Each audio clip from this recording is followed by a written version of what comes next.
नमस्कार, स्वागत है आपका खबरों का पंचनामा में। मैं हूं आपके साथ खुशबू। हम लेकर आए हैं देश और दुनिया की 5 बड़ी खबरें, जिस पर चर्चा के लिए हमारे साथ स्टूडियो में मौजूद हैं कैपिटल टीवी के editor in chief doctor Manish Kumar. Doctor साहब, बहुत बहुत स्वागत है आपका। धन्यवाद। सबसे पहले नजर डालते हैं हेडलाइंस पर। पपक पड़े राज्यसभा सभापति वेंकैया नायडू, विपक्ष के हंगामे पर कहा सदन की गरिमा को चोट पहुंची। संसद में पास हुआ ओबीसी विधेयक, ओवैसी बोले मुसलमानों को आरक्षण नहीं, सिर्फ खजूर मिलेगा। चीफ सेक्रेटरी की पिटाई के मामले में अरविंद केजरीवाल को बड़ी राहत, दिल्ली हाईकोर्ट ने आरोपों से बरी किया। त्रिपुरा में ममता बनर्जी के भतीजे अभिषेक और अन्य टीएमसी सांसदों के खिलाफ एफआईआर दर्ज, पुलिसिया कार्रवाई में बाधा डालने का आरोप। और लड़कियों को अगवा कर बनाया जा रहा तालिबानी दुल्हन, सड़कों पर बिखरी लाशें, तालिबान राज से भागे लोगों ने बयां किया डर।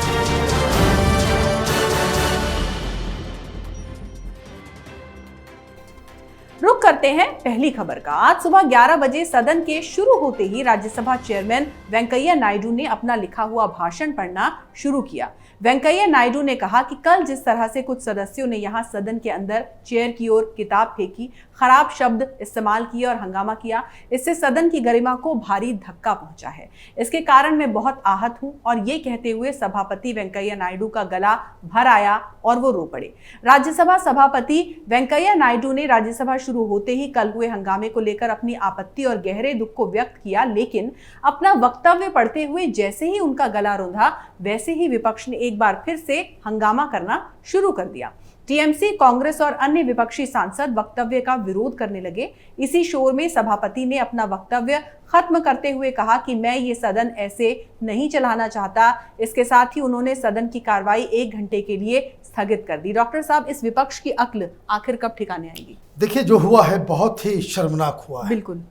एक तो विपक्ष की तरफ से सदन के अंदर हंगामा किया गया, टेलीकास्ट नहीं हुआ था, लेकिन विपक्ष के लोगों ने ही उस वीडियो को बनाया कि किस तरह से टेबल पे खड़े होकर के ये लोग किताब फेंक रहे थे, गंदी गंदी भाषा का इस्तेमाल कर रहे थे और बहुत ही बेशर्मी के साथ बड़े शान में इन लोगों ने अपने ही वीडियो को बाहर भी रिलीज किया ताकि वो इसका सो कह सकते कि राजनीतिक फायदा उठा सके कि देखिए हम लोग सरकार को घेरने के चक्कर में किस हद तक जा सकते हैं। लेकिन इस दौरान हुआ क्या? आपने पार्लियामेंट्री डेमोक्रेसी की नींव को हिला कर रख दी। इस तरह के सांसद का बिहेवियर होगा? ऐसे तो गुंडे बर्ताव करते हैं। इस तरीके से तो ऐसा लग रहा है कि तमाम लोग जिसे पार्लियामेंट की मर्यादा के बारे में जरा सा भी ABCD पता नहीं है, वो लोग वहां पहुंचे हुए। और ये कहां हो रहा है? लोकसभा में नहीं, ये राज्यसभा के अंदर हो रहा है। इससे भी शर्मनाक बात का, इसे तो अपर हाउस कहते हैं। इसको तो उस तर्ज पे बनाया गया था कि जिस तरह से इंग्लैंड में हाउस ऑफ लॉर्ड्स हैं, जिसके बारे में यह कहा जाता है जहां पढ़े लिखे विद्वान लोग पहुंचते हैं, और उस जगह पे यह हो रहा है। और ताज्जुब की बात यह है कि उपराष्ट्रपति जो चेयरमैन होते हैं राज्यसभा के, उन्होंने जब अपना भाषण शुरू किया, उन्होंने कहा कि मैं रात भर सो नहीं सका, और वो रोने लग गए फपक फपक के। और बेशर्मी देखिए, इसके बाद इन लोगों ने हंगामा शुरू कर दिया। इन सारे सांसदों के खिलाफ कार्रवाई होनी चाहिए, एक्शन लिया जाना चाहिए, और 1 दिन 2 दिन का सस्पेंशन से काम नहीं चलेगा। अगर पार्लियामेंट की मर्यादा को बचाना है, डेमोक्रेसी को अगर बचाना है, तो ये जो राउडी एलिमेंट्स हैं, इनके खिलाफ चेयरमैन साहब को एक्शन लेना चाहिए। जी, तो ये विपक्ष इतना निर्मम है कि उस पर सभापति के आंसुओं का भी कोई असर नहीं हुआ। दूसरी खबर ओवैसी से जुड़ी है। राज्यों को ओबीसी आरक्षण की सूची तैयार करने का अधिकार देने वाला ओबीसी बिल सदन में पास हो गया। ओबीसी आरक्षण से जुड़े संशोधन बिल को चर्चा के बाद हरी झंडी दी गई। इस दौरान एआईएमआईएम के प्रमुख असदुद्दीन ओवैसी ने सरकार पर जमकर निशाना साधा। उन्होंने आरोप लगाया कि ओबीसी आरक्षण बिल को मोदी सरकार शाबानों की तर्ज पर लाई है। मुसलमानों को आरक्षण नहीं बल्कि सिर्फ खजूर मिलेगा। जी हां, चर्चा के दौरान उन्होंने पूछा कि ओबीसी का उपवर्गीकरण किस प्रकार से किया जाएगा। ओवैसी ने आरक्षण की 50% की सीमा को हटाने की सरकार से मांग की। विपक्ष के तमाम नेताओं ने इस दौरान चर्चा में हिस्सा लिया। सभी ने बिल को समर्थन देने के साथ सरकार पर निशाना साधा। डॉक्टर साहब, ओवैसी के इस बयान को किस तरीके से देखते? ये खजूर वाली बात जो है बड़ी पसंद आ रही है। ओवैसी साहब को क्या लगता है मोदी सरकार उनको बिरयानी खिलाएगी? क्या लग रहा है? आप ओबीसी को लेकर के राज्यों को वो अधिकार दिया जा रहा है कि आप अपने अपने लिस्ट बना लो, तो इसका आप विरोध क्यों कर रहे हैं? वोट नहीं डाला इन्होंने, लेकिन सरकार को क्रिटिसाइज करना है, इसलिए सारी पार्टियों ने इसके ऊपर क्रिटिसिज्म किया। वोट एक भी नहीं पड़े अगेंस्ट में। ओबीसी का वोट सबको प्यारा है, लेकिन ओवैसी साहब के बयान से जो विवाद खड़ा हुआ है वो इसलिए खड़ा हुआ है क्योंकि उन्होंने सिर्फ मुसलमानों के बारे में बात की। ठीक है, आप मुस्लिम लीडर हैं, आपका ये अख्तियार है, अधिकार है कि आप मुसलमानों के बारे में बात करें, लेकिन आपको यह भी बताना पड़ेगा, यह भी समझाना पड़ेगा कि कोई एक कम्युनिटी सरकार के साथ, जो केंद्र में सरकार चला रही है, उस पार्टी के साथ आप कोई कम्युनिकेशन ही नहीं रखना चाहते। आपका पूरा वोटिंग सिस्टम, वोटिंग पैटर्न ही आप उस हिसाब से करते हो कि किसी तरीके से वो हार जाए। प्रधानमंत्री के पास कोई मुस्लिम डेलीगेशन जाता वो तो दिखता नहीं है आजकल। मुसलमानों की क्या समस्या है एजुकेशन को लेकर के, नौकरी को लेकर के, वुमेन एम्पावरमेंट को लेकर के, इकोनॉमी को लेकर के, रोजगार को लेकर के, कभी आपने सुना है कि कोई मुस्लिम डेलीगेशन सरकार के सामने ये सब प्रस्ताव लेकर के गया हो? नहीं। क्यों? आप भारतीय जनता पार्टी के साथ कम्युनिकेशन करना नहीं चाहते, तो उसकी सरकार है बहुमत की, खजूर मिल रहा है वही बहुत है। जी, तो डॉक्टर साहब ने यहाँ पर बिल्कुल सही कहा कि अगर ओवैसी को बिरयानी नहीं मिल रही है तो उन्हें खजूर से ही खुश हो जाना चाहिए। अब रुक करते हैं तीसरी खबर का। मुख्य सचिव से मारपीट के मामले में दिल्ली के मुख्यमंत्री अरविंद केजरीवाल को बरी कर दिया गया है।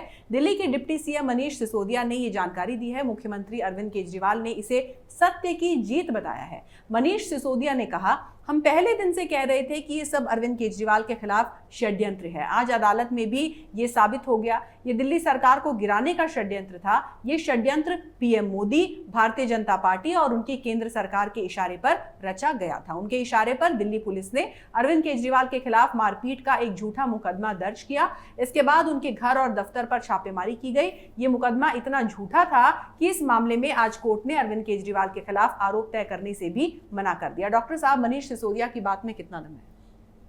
देखिए, ये आम आदमी पार्टी, अरविंद केजरीवाल, ये सब मैं ऐसे नहीं कहता कि ये राजनीति के नटवर लाल हैं और झूठ बोलने में एक्सपर्ट। ऐसे सोशल मीडिया के ऊपर सेलिब्रेट किया जा रहा है, सत्यमेव जयते, अरविंद केजरीवाल की जीत हो गई बहुत बड़ी। भाई, क्या सेलिब्रेट कर रहे हो? घटना घटी या नहीं घटी? मुख्य सचिव के साथ हाथापाई हुई या नहीं हुई? मारपीट की घटना हुई या नहीं हुई? कोर्ट ने क्या कहा? पूरी दुनिया को बरगलाने में लगे हुए। अरविंद केजरीवाल, सिसोदिया और बहुत सारे लीडर्स को इसमें नाम से हटा दिया गया, लेकिन अमानतुल्लाह, 2 एमएलए, अमानतुल्लाह एक और एमएलए है जिसके ऊपर चार्जेस फ्रेम करने के लिए कोर्ट ने आदेश दिए हैं। तो सत्यमेव जयते ये कैसे है? 2 आदमी जिसने मारपीट की उसके ऊपर चार्जेस लग रहे हैं।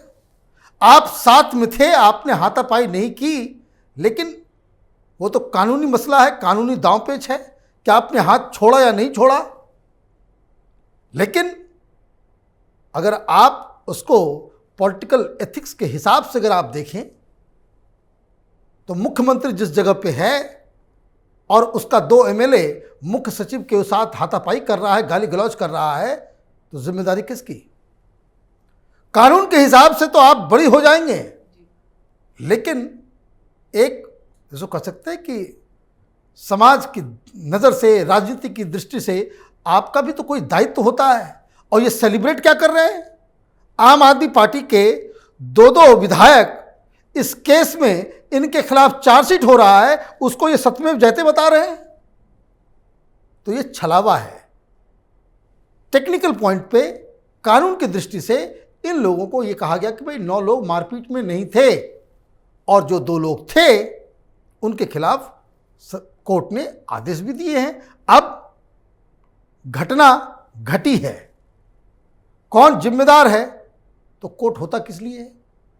कोर्ट तो यही फैसला करता है कि कौन दोषी है, कौन निर्दोष है। तो जो लोग इसमें इन्वॉल्व नहीं थे, वहां मौजूद होने के बावजूद उनको बरी कर दिया गया। उनको कहा गया कि भाई इनके खिलाफ कुछ मत कीजिए, लेकिन 2 जिन लोगों ने ये काम किया उसके खिलाफ चार्जशीट दायर होगा। तो this is what it is. जी, तो जनता की आंखों में धूल झोंकना ये अरविंद केजरीवाल की आदत है, वो अपने इस काम को बदस्तूर जारी रखे हुए हैं। अब बात करते हैं चौथी खबर की। त्रिपुरा पुलिस ने टीएमसी अखिल भारतीय महासचिव और ममता बनर्जी के भतीजे अभिषेक बनर्जी, सांसद डोला सेन, मंत्री ब्रत्य बसु, कुणाल घोष, सुबल भौमिक और त्रिपुरा टीएमसी नेता प्रकाश दास के खिलाफ कथित तौर पर पुलिस ड्यूटी में बाधा डालने और अभियोजन के लिए उत्तरदायी के खिलाफ प्राथमिकी दर्ज की है। इन सभी पर आरोप है कि उन्होंने पुलिस के सामने अपनी अवैध मांग रखी। इन सभी लोगों ने टीएमसी के गिरफ्तार कार्यकर्ताओं के खिलाफ धाराओं में बदलाव करने को कहा। इसके साथ ही पुलिस के साथ गलत व्यवहार भी किया। इन्होंने पुलिस को बीजेपी का दलाल बताया। टीएमसी कार्यकर्ता सुदीप राहा, देवांशु भट्टाचार्य और जया दत्ता पर कथित तौर पर 7 अगस्त को त्रिपुरा में जनता द्वारा हमला किया गया था और 11 अन्य लोगों के साथ गिरफ्तार किया गया था, जब वो आगामी 2023 विधानसभा चुनावों के लिए मैदान तैयार करने के लिए उत्तर पूर्वी राज्य का दौरा कर रही थी। डॉक्टर साहब, क्या कोई ऐसी जगह बची है जहां टीएमसी की गुंडागर्दी का झंडा बुलंद होना बाकी है? देखिए, टीएमसी की राजनीति का वो एक कल्चर हो गया है वायलेंस। जिस तरह से इनको लगता है कि भाई बंगाल में पुलिस हमारी, अधिकारी हमारे, सरकार हमारी, रेप कर डालो, मर्डर कर डालो, लूट खसोट लो, हिंदुओं के घरों को जला दो, पॉलिटिकल रेप कर डालो, उनको लगता है सारा देश वैसा ही है। और यही वजह है कि ये लोग त्रिपुरा गए हैं। त्रिपुरा किस लिए गए हैं? त्रिपुरा में इससे पहले, अभी बीजेपी की सरकार है, उससे पहले वहाँ मानिक सरकार किस ये थी, वामपंथियों की सरकार थी। और वहाँ पे अचानक से वामपंथी बिल्कुल ही खत्म हो गए, पूरी तरीके से खत्म हो गए। कांग्रेस पार्टी भी खत्म हो गई है। बंगाली बोलने वाले लोग वहाँ ज़्यादा हैं, बंगाली पॉपुलेशन भी है। तो ममता बनर्जी को लग रहा है कि चूंकि इनका जो है एक नेशनल एम्बिशन हो गया है, तो टीएमसी को नेशनल पार्टी बनाना भी है, तो 4 राज्यों में कम से कम अपनी जो है प्रेजेंस उनको दिखानी पड़ेगी। तो इसलिए इन्होंने वो सहारा ढूंढा है कि भाई त्रिपुरा में जाकर के वो कांग्रेस और वामपंथी की जगह खुद को मेन अपोजिशन पार्टी बनाने, ये 2023 की इनकी प्लानिंग है। और इसलिए ये लोग त्रिपुरा में इतनी सारी कार्रवाइयाँ कर रहे हैं। लेकिन मैं आपको बता दूं कि वहाँ पे भारतीय जनता पार्टी की सरकार जरूर है। टीएमसी वहाँ जितना मजबूत होते चली जाएगी, उसमें नुकसान बीजेपी का नहीं है, नुकसान वहाँ कांग्रेस पार्टी और वामपंथियों का है। तो ये एक अलग तरह की राजनीति वहाँ पे हो रही है। लेकिन अगर कोई कानून तोड़ता है, पुलिस वाले पे ज़बरदस्ती इस बात को कहता है कि जो लोग गिरफ्तार हुए हैं वो धारा ये लगाओ, तो ये तो पश्चिम बंगाल है नहीं, त्रिपुरा है। इसलिए इन लोगों के खिलाफ कार्रवाई की गई है। जी, तो आजकल के वक्त में सिर्फ प्रतिभाशाली होना जरूरी नहीं, बल्कि अपनी प्रतिभा को लोगों के सामने लाना जरूरी है। इसीलिए टीएमसी अपनी गुंडागर्दी का परिचय हर जगह दे रही है। अब रुक करते हैं आखिरी खबर का। अफगानिस्तान के उत्तरी हिस्से में तालिबान के कब्जे वाले इलाकों से हजारों की संख्या में लोग घरों को छोड़कर भाग रहे हैं।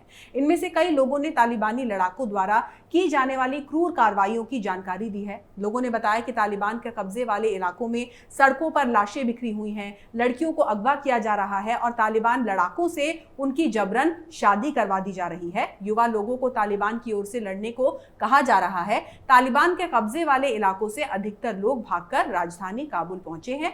कुंदुज पर तालिबान के कब्जे के बाद 6 बच्चों की मां और विधवा 36 वर्षीय फरीबा ने बताया कि हमने जेल के पास में सड़क पर लाशों को बिखरे हुए देखा।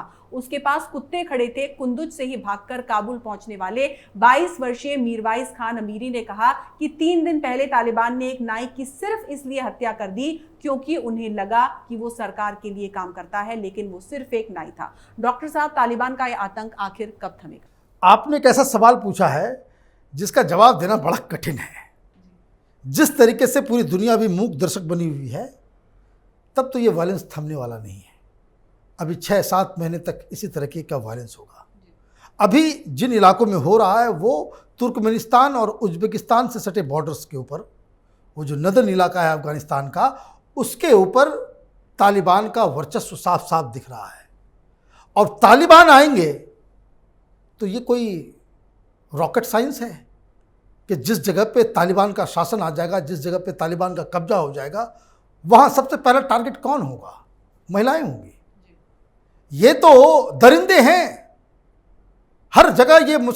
ये जिहाद के नाम पे ये बगदादी क्या कर रहा था, ये आईएसआईएस क्या कर रहा था, अलकायदा क्या कर रहा था? ये तो सबसे पहले महिलाओं को ही टारगेट करते हैं और उससे जबरदस्ती जबरन उठा लेते हैं। और इस तरह की जो स्टोरी की जा रही है सेकुलर मीडिया के जरिए कि उनकी शादी कराई जा रही है, तो ये शादी वादी होती नहीं है। ये जबरन उठा करके ये लोग जो है वो महिलाओं को, लड़कियों को अपने साथ ले जाते हैं। जहाँ कहीं भी रेसिस्टेंस होता है, जो लोग इनके सामने घुटने नहीं टेकते हैं, वहाँ ये लोग गोलियां चलाना शुरू कर देते हैं और इसलिए लाशों का अंबार लगा हुआ है। लेकिन अफगानिस्तान के अंदर वहाँ की जो सरकार है वो इनका मुकाबला ज़मीन के ऊपर नहीं कर पा रही है। ये भी एक हकीकत है। दुनिया के सामने एक बड़ी चुनौती है कि क्या अफगानिस्तान की सरकार, अफगानिस्तान की आर्मी अगर तालिबान से नहीं लड़ पा रही है तो क्या ये सही मौका नहीं है कि पूरी दुनिया अफगानिस्तान की सरकार के साथ खड़ी हो, उनको मदद पहुंचाए और तालिबान का खात्मा करे?